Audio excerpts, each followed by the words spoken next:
अस्सलाम वालेकुम, कैसे हैं आप सब? उम्मीद करती हूँ सब ठीक होंगे। सबसे पहले तो मैं उन सब का तहे दिल से शुक्रिया अदा करती हूँ जो लोग मेरी वीडियो को वॉच कर रहे हैं और मुझे सपोर्ट कर रहे हैं। ये जो नन्हे से मासूम फूल आप देख रहे हैं मेरे ही हैं। आज अम्मी अब्बू बच्चों के लिए जलेबी लाए हैं और बच्चे बड़ी खुशी से खा रहे हैं। मैं अपने मायके में रहाइश पज़ीर हूँ। हालाँकि मैं एक राइटर हूँ, मुझे लफ्ज़ों को तरतीब देना आता है। लेकिन फिर भी पता नहीं ये व्लॉग बनाने में क्यों इतनी मुश्किल पेश आती है, मुझे कुछ समझ में नहीं आता। जब भी व्लॉग बनाती हूँ कुछ समझ में नहीं आता कि क्या बोलूँ, क्या कहूँ किसी से, कैसे कहूँ, कुछ इस तरह मुझे कुछ समझ नहीं आता। लेकिन फिर भी वही मैंने आपसे पहले भी कहा था, पहली वीडियो में भी, कि कोशिश करें, बाकी कामयाबी अल्लाह ताला के हाथ में है। और कोशिश करते हैं, इंशाअल्लाह वल अज़ीज़ अल्लाह ताला एक ना एक दिन कामयाबी ज़रूर देगा। मैंने भी बस इसी चीज़ को लेके कुएँ में छलांग लगा दिया है। बस आप लोग की सपोर्ट की ज़रूरत है। ये जो आप रूम देख रहे हैं, हम सारी रात इसी में सोते हैं, सब के सब इसी में, एक ही पंखा होता है, सारी रात गर्मी में जूझते हैं। आज सारी रात मैं बिल्कुल नहीं सोई। इतनी आंखें मेरी सूजी हुई हैं। हर रोज़ रात का यही टाइम होता है। 8 से 9 कमरे में चारपाइयाँ होती हैं। मेरे खुद के 4 बच्चे हैं। मेरी सिस्टर है जो इस वक्त आप देख रहे हैं, मेरी सिस्टर है, वो भी आई हुई है अपने बच्चों को लेके। और हम लोग रात को सोते, इतनी गर्मी, लाइट चली जाती है, ऊपर तो मच्छर होते हैं, सोया नहीं जाता। ये छोटी सिस्टर है। अब्बू को ये जो आपको कचरा नज़र आ रहा है, सारे का सारा ये जो कचरा है ये अब्बू की वजह से होता है। अब्बू के हुक्के को ना सुकून नहीं है, अब्बू बार बार भरवाते हैं। ये देखिए इतनी शदीद किस्म की धूप लगी है, लेकिन ये बेचारी बार बार अब्बू को हुक्का भर के देती है हर वक्त। आज हमने कुछ नया ट्राई करने के बारे में सोचा है। पहले बचपन में खाते थे, लेकिन जब से ससुराल गए हैं हमें ये ससुराल वाले नहीं खाते थे। आज अम्मी से कहा था कि हमें ये बना के दें, मुर्गियों के जो पाए होते हैं वो हम आज बना रहे थे।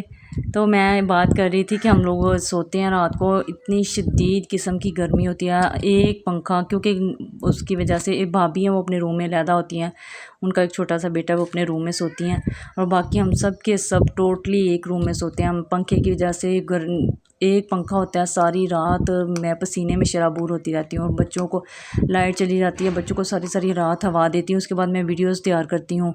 ये जो इस वक्त आप रूम देख रहे हैं, इसी रूम में मैं इस वक्त बैठी हूँ, ये वीडियो वॉइस रिकॉर्ड कर रही हूँ। ये जो सारा आप रिव्यू देख रहे हैं मेरी अम्मी का, ये पुराना जहेज़ का सामान है, सारा टूटी फूटी चीज़ें हैं। मेरा भी ये जो इस वक्त इसी बेड पे जो आप ये देख रहे हैं ना, इसी खिड़की के पास मैं बैठी हूँ, वॉइस रिकॉर्ड कर रही हूँ मैं अपनी। इसी में मैं आके अभी भी मैं पसीने से पूरी तरह से भीगी हुई हूँ।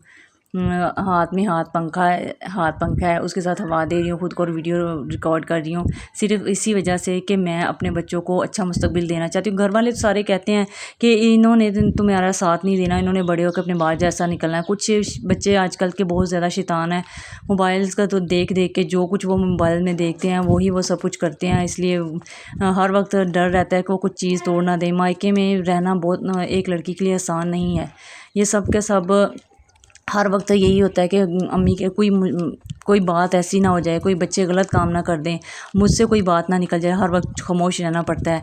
मैं इस वक्त ये सारी रात मैं इधर तकरीबन मैं रात को 8-9 बजे तक इधर रहती हूँ, इसी कमरे में हाथ पंखे के साथ हवा देती हूँ। दिन को सोती हूँ, रात को सोने का टाइम होता है, लाइट चली जाती है, लेकिन अपने बच्चों के लिए मैं दिन रात मेहनत कर रही हूँ कि मेरे बच्चे कामयाब हो जाएँ और मेरे बच्चों को मैं पढ़ा लिखा सकूँ। मैंने मैट्रिक किया था, अब्बू से आज सुबह भी मैं बहुत बहस कर रही थी कि अब्बू काश आपने मुझे 2 क्लासें और कराई थी, बीए ही करवाया होता तो मैं आज इस तरह जलील ना हो रही होती है। ऐसे मुझे बार बार आप लोग की दहलीज पे आना ना पड़ता, मैं कुछ ना कुछ कोई स्कूल खोल लेती, किसी तरीके से कुछ ना कुछ कर लेती, मैं कोई जॉब कर लेती। लेकिन आज आप लोग के रहमो करम पे पड़ी हूँ। कुछ ऊपर से इतनी गर्मी में, शदीद गर्मी में सोया नहीं जाता, एक ही पंखे में रहते हैं। रात को तो मुझे इतनी तकलीफ़ हो रही थी, मैं पता नहीं, कल 2 दिन से तो मैं मुसलसल रो रही थी। कल भी मैंने एक वीडियो रिकॉर्ड की, वो मैंने डिलीट कर दी क्योंकि उसमें बहुत ज़्यादा इमोशनल हो गई थी, मैं रो रही थी बार बार। तो मैंने वो रिकॉर्ड की हुई थी, वॉइस रिकॉर्ड की थी ना, वो बार बार अपने बच्चों को हालत देख के रोना आ रहा था, तो मैंने वो डिलीट कर दी वो वीडियो ना। मैं कपड़े धो रही थी तो अम्मी ने कहा कि नीचे आके ना कपड़े ले लो बच्चों के, 14 अगस्त के बच्चे बार बार होते हैं। तो मैं नीचे आई तो हमारा कुछ हिसाब नहीं बना, देखते रहे लेकिन कुछ हिसाब हमारा नहीं बना, तो मैंने 14 अगस्त के कपड़े नहीं लिए। बेटा मेरा अभी आके बार बार हो रहा था, मम्मा हमारे 14 अगस्त के कपड़े। मैंने कहा बेटा इस बार सब्र कर लो, अगले साल इंशाल्लाह आपकी मम्मा कामयाब हो जाएगी और आपको हर चीज़ लेके देगी।